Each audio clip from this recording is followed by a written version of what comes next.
ئەو کۆنگرێ ڕۆژنامەوانیە لە دوای سەردانەکەی شاندی پارتی دموکراتی کوردستان هات بۆ لای یەکگرتووی ئیسلامی کوردستان. پارتی بڕیاری داوە کە گەڕێکی دانوستانەکانی لە دوای کۆنگرەی چواردەی حزبەکەیەوە بۆ لای لایەنەکان دەست پێ بکات. فۆکوسێکی زۆر لەسەر کۆبوونەوەکانی پارتی لەگەڵ یەکێتی هەیە. ساردبوونەوەیەک لە ماوەی ڕابردوودا لە نێوانیاندا هەبووە. محمود محەممەد گوتێبێژی پارتی وتی کە ئەوان کێشیان نییە، بەڵام ناکۆکی هەیە، پێویستە کە چارەسەری بکەن و کۆ دەبنەوە، بەڵام دیار نییە کاتەکەی. من سەبارەت بە کۆیان پرسانە زیاتر قسە دەکەم لەگەڵ بەڕێز ئەشواق جاف، ئەندامی کۆمیتەی ناوەندی پارتی دموکراتی کوردستان لە سلێمانیەوە لەگەڵما. دکتۆر ئەشواق، ئەم کاتت باش. پارتی سەردانەکانی بۆ لای لایەنە سیاسیەکان دەست پێ کردووە لە دوای کۆنگرەی چواردەوە لاپەڕەیەکی نوێ هەڵدەداتەوە لەگەڵ لایەنەکان. ئامانجی ئەم سەردانانە بەگشتی چی دەبێت بۆ پارتی؟ چه پەیامێکی لەم سەردانە و ئەم لاپەڕە نوێ لەگەڵ لایەنەکان هەیە؟ بەڵێ، سڵاو لە جەنابێت تۆ لە بینێرانی خۆشەویست. وەکو هەمومان دەزانین کە سیاسەتی پارتی چی لە ڕابردوو و هەروەهاش چی دوای کۆنگرەی چواردە جەخت دەکات لەسەر ئەوەیە کە بە یەکریزی و یەکدەنگی لەناو هەرێم و هەروەهاش لە دەرەوەی هەرێم بۆ ئەوەی کە مافەکانی ملەتی کوردستان بەدەست بێنێت. بە نسبەتی دوای کۆنگرە جەنابەت دەزانی کە یەکێک لەو بریارانە کە دەبێت لاپەڕێکی تازە و گفتوگۆ لەگەڵ هەموو هێزە سیاسەکانەوە جەنابی سەرۆک بەرزانی جەخت لەسەر ئەو دەکات کە پەیوەندیەکانی پارتی لەگەڵ هەموو حزبەکان بەهێزتر بکرێت و هەروەهاش لە ئاستی ئەم قۆناغەیە، چونکە لە بیرمان نەچێت ئەم قۆناغێکی تازەیە و دەرفەتێکی تازە هاتەتە پێشەوە بۆ کوردستان کە بتوانێت ئەو مەلەفانە کە بە معەلقی ماوە لەگەڵ بەغدا چارەسەر بکرێت بە حکمی ئەوەی کە وەکو جەنابتان دەزانن لە کارنامەی حکوومەتی دەوڵەتی عێراقی هەموو ئەو کێشانە بە جێگر کراوە و ئیمزای هەموو ئەو لایەنە سیاسیانە کە بەشدارییان کردووە لە ئیدارەی دەوڵەت.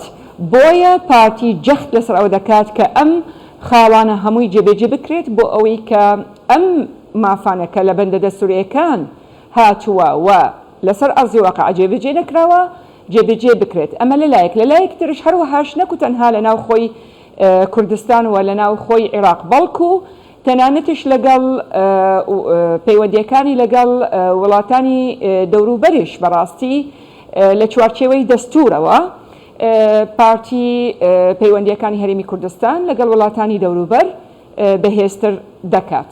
بەڵێ، باشە. ئەوەی کە ئێستا لە نێوان پارتی و یەکێتیدا ساردبوونەوەیەک دەبینرێت، بەردەوام جەخت لەوە دەکرێتەوە کە لەسەر مێزی وتوێژ و دانوستان ئەم کێشانە چارەسەر بکەن یا خاڵە ناکۆکیەکانیان لەسەری قسە بکەن.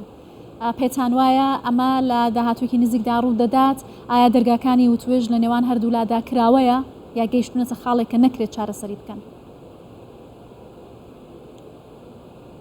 بەڵێ، هیچ کێشەیەک نییە لە دنیا چارەسەری نەبێت، بەڵام چارەسەرەکەی دەبێت لە ڕێگەی گفتوگۆ لەسەر مێزی گفتوگۆ و ئەگەر کێشێکیش هەبێت دەبێت بە بەڵگە ئەو بەڵگانە دابنرێت لەسەر مێزی گفتوگۆ بۆ ئەوەی چارەسەری بۆ دابنرێت. ئەگینا تەنها ئاماژەکردن بە بوونی کێشە لە ڕێگەی ڕاگاندن ئەمە چارەسەری کێشەکان ناکات. بۆیە بەڵێ لە ڕێگەی گفتوگۆ ئێمە وەکو پارتی دیموکراتی کوردستان ئامادەین دانیشین و گوێ بگرین و چاوەڕێی ئەو بەڵگانش دەکەین کە ئەگەر هەبێت دابنرێت لەسەر مێزی گفتوگۆ بۆ ئەوەی هەر کێشەیەک هەبێت چارەسەر بکەین.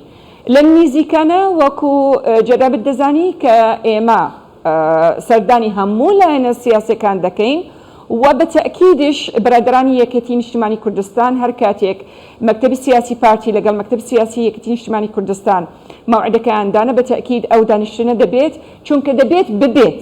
ئەگینا بوونی ئەو باسکردنی ئەو کێشانە تەنها لە ڕێگەی ئەعلام ئەمە جێگە لە ماندووبوونی خەڵکی کوردستان هیچ ئامانجی نابێت. بۆیە بەڵێ دانیشین لەگەڵ برادرانی یەکێتی و گفتوگۆ دەکەین و چاوەڕێی ئەو بەڵگانش دەکەین کە ئەوان باسی کێشە دەبێت بە بەڵگەش ئیسباتی کەن کە ئەو کێشانش هەیە و هەمومان بەڕاستی وەکو ئاماژەم پێکرد دەبێت خزمەتی خەڵکی کوردستان لە ڕێگەی حکوومەتی هەرێمی کوردستان بۆیە دەبێت کێشەکان چارەسەر بکرێن و پاڵپشتی هەموو هێزە سیاسەکان بۆ حکوومەتی هەرێمی کوردستان ببێت بۆ ئەوەی بتوانێت حکوومەت خزمەتی خەڵکی کوردستان بکات. باڵێ پێشووتر بینیمان کاتێک کە شاندی یەکێتی سەردانی لایەنە سیاسەکانی کرد، شاندێکی وەزاری پارتیش سەردانی لایەنە سیاسەکانی کرد جگە لە یەکێتی. ئایا ئەگەری هەیە جارێکی دیکەم شتە دووبارە ببێتەوە بەبێ یەکتر سەردانی لایەنەکان بکەن؟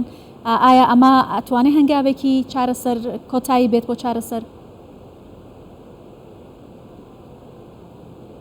مەبەستت لایەنە عێراقیەکان یان لایەنە کوردستانیەکان کە شاندی یەکێتی سەردانی لایەنە سیاسی کوردستانیەکانی کرد، دواتر شاندی پارتیش بەجیا سەردانی کرد جگە لە یەکێتی، جگە لەوەی کە سەردانی یەکێتی بکات.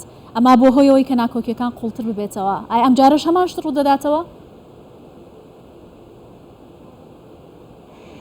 سەردانی حزبە کوردستانەکان لە نێوانی خۆیان ئەمە شتێکی یعنی سروشتیە بۆ ئەوەی کە گفتوگۆ بکرێت، بەڵام وەکو ئاماژەم پێکرد یعنی و جەنابی کاک مەحموودیش ئاماژەی پێکرد کێشەمان نییە لەگەڵ حزبەکان، ئەوەی کە ئێمە گوێمان لێیەتی کە لەگەڵ برادرانی یەکەتی گلەیان هەیە و دەڵێن کێشێک هەیە، بۆیە دانیشتنێک بۆ چارەسەرکردنی کێشەکان لەگەڵ برادرانی یەکێتی ئەمە زۆر گرنگە و مەوعیدێک دائەنرێت و دانیشن.